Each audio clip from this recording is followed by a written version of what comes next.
termasuk sama kelenturan sama keseimbangan, peregangan, abis itu olahraga.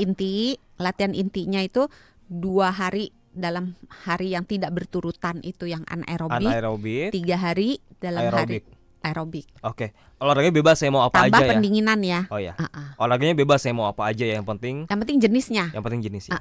Oke, yang penting jenisnya aerobik lebih banyak daripada anaerobik. Aerobik. Tapi kalau misalnya untuk atlet profesional gitu ya, yang mau benar-benar ototnya harus tampak bagus gitu. Ya itu nggak cukup ya, ini kita ngomongnya untuk orang biasa orang ya. Awam gitu orang ya. Biasa. Dalam 1 hari, kan tadi 5 hari ini ya olahraga. 1 harinya berapa lama frekuensinya, harus berapa lama? Total 5 hari itu kalau untuk memenuhi kuota minimal sehat itu 150 menit kalau aktivitasnya itu sedang. Oke. Kalau sedang itu paling gampang, kalau kita sedang melakukan aktivitas olahraganya itu, kita masih bisa ngomong, tapi udah nggak bisa nyanyi. Tapi ngomongnya cuman kalimat.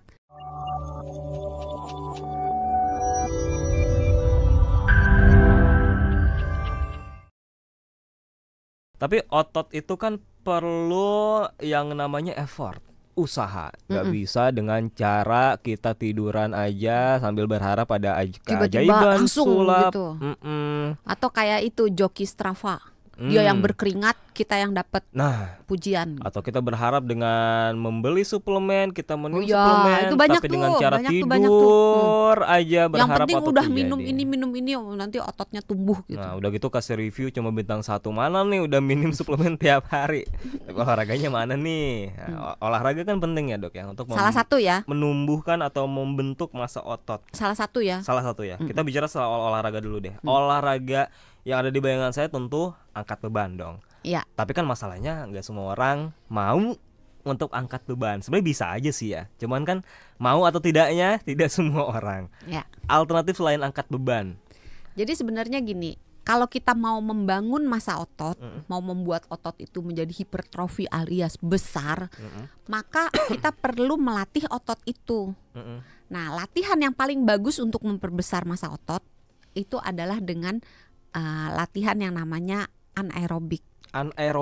Latihan yang sifatnya gerakannya itu pengulangannya, repetisinya itu sedikit, membutuhkan tenaga yang besar, yang berbeda dengan latihan yang sifatnya aerobik. Ini bahasa Indonesianya anaerobik ya. Oke. Silahkan dibaca. Ya, oke. Jangan dong, dokter Santi aja ngejelasin.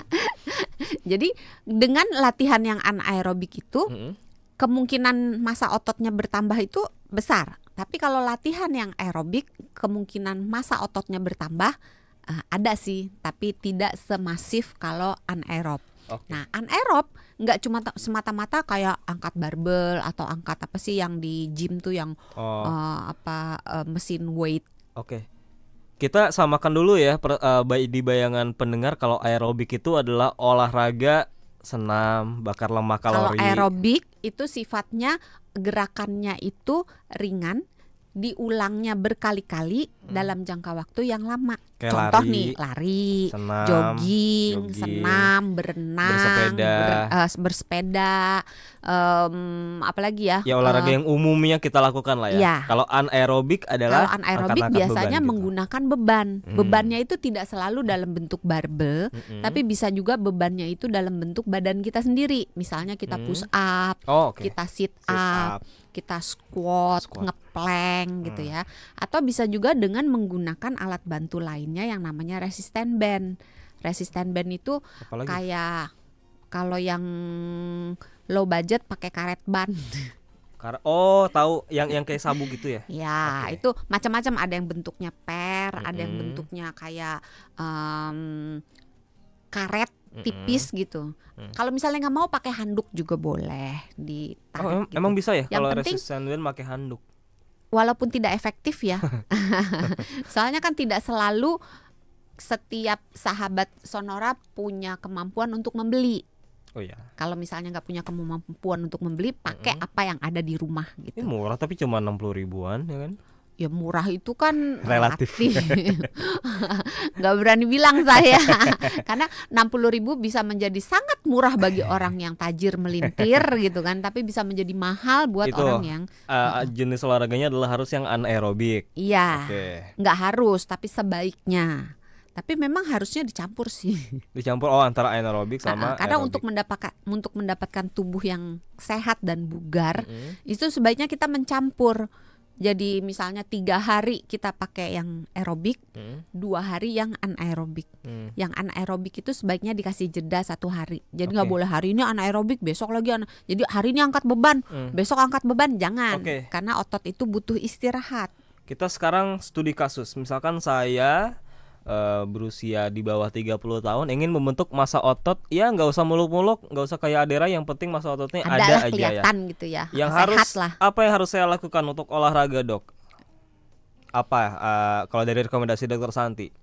Seminggu misalnya mau olahraga berapa hari? 5 hari lah ya. 5 hari 1 misalkan. minggu ngasok lah gitu ya. Yes, benar. Berarti Senin aerobik, Selasa anaerobik, Rabu aerobik, Kamis anaerobik, Jumat aerobik. Jadi aerobiknya selang-seling. Aerobiknya 2, anaerobiknya 3. Tapi nggak boleh aerobik dalam hari yang berturutan. Paham. Jadi harus dikasih jeda gitu. Dan aerobik gak apa-apa lebih sedikit berarti. Anaerobik memang lebih sedikit daripada aerobik. Oke. Memang biasanya lebih sedikit Oke. gitu. Terus ditambah dua poin lagi, Apa latihan kelenturan sama latihan keseimbangan. Kelenturan sama keseimbangan. Itu bisa pakai tai chi, pakai yoga gitu.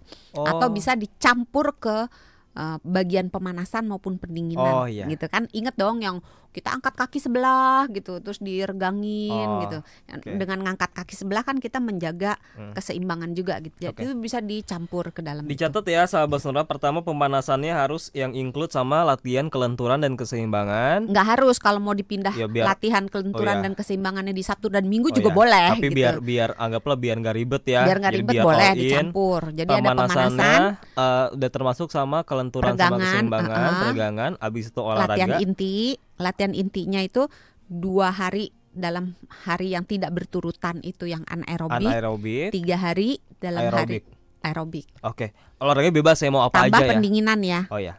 Olahraganya bebas saya mau apa aja ya, yang penting jenisnya. Yang penting jenisnya. Oke, yang penting jenisnya aerobik lebih banyak daripada anaerobik. Aerobik. Tapi kalau misalnya untuk atlet profesional gitu ya, yang mau benar-benar ototnya harus tampak bagus gitu, ya itu nggak cukup ya. Ini kita ngomongnya untuk orang biasa orang awam gitu orang ya. Biasa. Dalam 1 hari, kan tadi 5 hari ini ya olahraga. 1 harinya berapa lama frekuensinya, harus berapa lama? Total 5 hari itu kalau untuk memenuhi kuota minimal sehat itu 150 menit kalau aktivitasnya itu sedang. Oke. Kalau sedang itu paling gampang, kalau kita sedang melakukan aktivitas olahraganya itu, kita masih bisa ngomong, tapi udah nggak bisa nyanyi. Tapi ngomongnya cuman kalimat yang nggak terlalu panjang. Tapi kalau aktivitas tinggi, total 5 hari itu 75 menit. Kalau yang sedang 150 menit. Kalau aktivitas tinggi itu kita ngomong baru 1-2 patah, kita udah harus berhenti tarik nafas, udah ngap-ngapan gitu, kayak harus berhenti. Sebenarnya kalau durasi kan nafas. Durasi relatif ya, yang penting kan diri kita sendiri kuatnya sampai berapa lama ya. Tergantung tergantung. Kalau misalnya sahabat Sonora belum terbiasa untuk olahraga, mulainya dari slow aja dulu, aktivitasnya yang ringan aja dulu, nggak usah lama-lama, mungkin 10 menit, 15 menit. Kalau belum biasa misalnya ngangkat barbel gitu, jangan langsung ngangkat yang 5 kilo nanti gitu. cedera lah. Ngangkatnya 1 kilo, 2,5 gitu. Terus dinaikin, kalau untuk badan atas naiknya biasanya disarankan setiap 2 kilo gitu. Jangan dari 2 langsung ke 10 misalnya. Naiknya 2 perlahan. Untuk yang bawah naiknya antara 4 sampai 5 kilo. Jadi ini nanti kalau beli beras ya, kan beli beras 5 kilo biasanya jangan pakai motor, jalan kaki aja. Kan udah termasuk tuh anaerobik. 10 menit ada kali ya. Termasuk sih. Dari warung ke Tapi harus pakai pemanasan dulu gitu kan. Gak cuma kecetit nanti. Gak cuma olahraga aja katanya ya. Tapi harus dibarengin sama makanan. Karena lagi banyak nih. Tidur lagi nih. Iya. Makan. Banyak orang yang menyepelekan tidur loh. Oke, padahal otot itu diukirnya itu ketika kita tidur. Oh gitu. Oh, jadi kalau Jadi ketika kita latihan, kita ngangkat berat lah, kita ngeplank lah, kita push up, itu ototnya itu dirusak dalam tanda kutip. Jadi dikasih beban. Oh, saya pikir dibentuknya itu pada saat kita olahraga. Tidak. Ternyata salah. Dibentuknya itu ketika kita tidur. Nah, ketika kita tidur, maka otot-otot yang rusak dalam tanda kutip ketika kita olahraga itu dijahit, diperbaiki, ditambel-tambel supaya dia jadi gede gitu. Dan ketika kita tidur, berbagai hormon yang mengatur pembentukan otot itu keluar. Hormon pertumbuhan, hormon testosteron itu keluarnya ketika kita lagi tidur. Makanya kalau buat teman-teman sahabat Sonora yang mau membentuk tubuhnya dengan bagus, harus banget cukup tidur. Ini pengetahuannya mahal banget nih, baru tahu nih kalau otot makanya dibentuknya pas hal tidur. sepele kan. Tapi nggak banyak yang tahu. Taunya cuma latihan angkat, repetisinya yang banyak gitu kan. Begadang. Terus angkatannya yang berat gitu, tapi begadang. Nah itu akan lamban. That's why kalau kita habis olahraga tuh pasti tidurnya nyenyak ya. Iya nggak sih? Sebagian orang malah jadi nggak bisa tidur. Oh iya, karena terlalu. Karena ketika olahraga itu keluar hormon yang namanya endorfin. Nah endorfin itu membuat kita, itu tuh semacam morfin yang endomorfin lah. Jadi morfin yang dibuat di dalam tubuh kita sendiri, yang tidak menyebabkan kita adiksi. Kalau kita pakai morfin, pakai narkoba, itu menyebabkan adiksi yang mengganggu gitu. Kalau kita nggak make, jadi nggak enak banget. Tapi kalau endorfin, ketika kita nggak olahraga, kita masih bisa dapat endorfin dari tempat lain. Tapi bisa dibilang nagih juga sih. Ada yang kalau udah biasa olahraga nih, kalau nggak olahraga rasanya kayak nggak enak deh.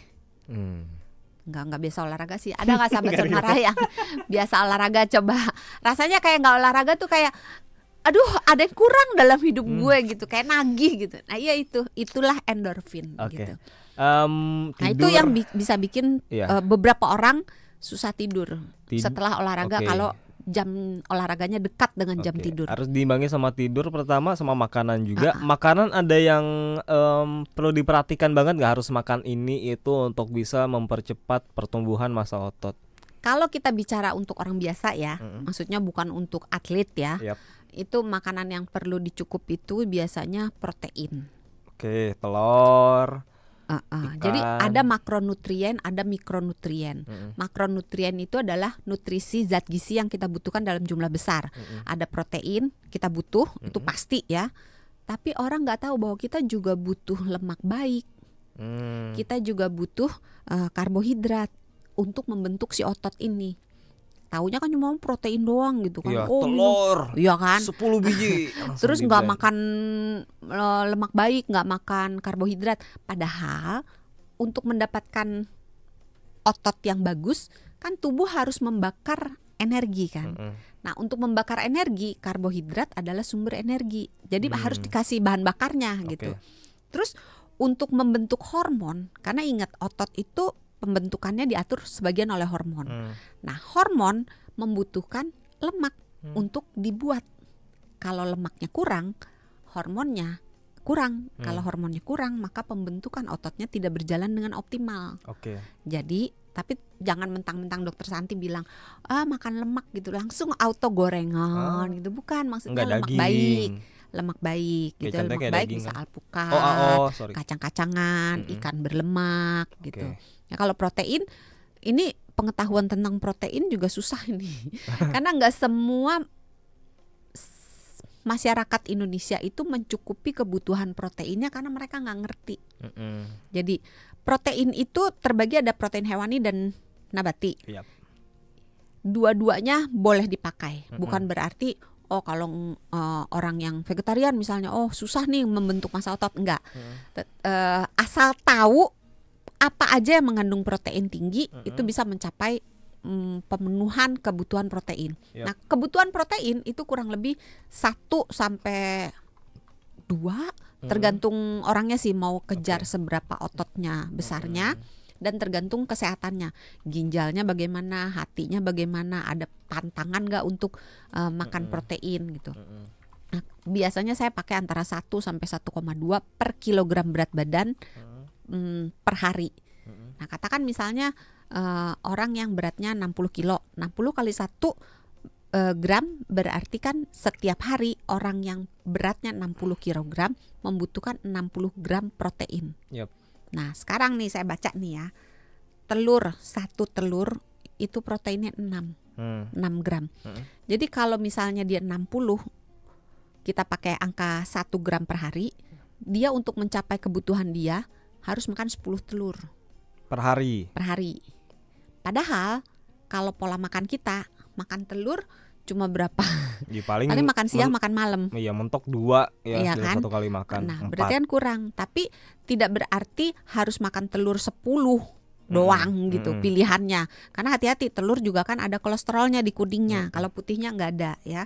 Jadi pilihan lainnya bisa pakai misalnya dada ayam. Dada ayam itu setiap 200 gram dada ayam tuh 62. Jadi makan satu dada ayam yang ukurannya 200 gram itu sudah dapat 62 gram protein per hari ya. Tapi kalau misalnya pesan lagi nih, kalau misalnya sahabat Sonora mau makan protein, sebaiknya makan protein itu dicicil.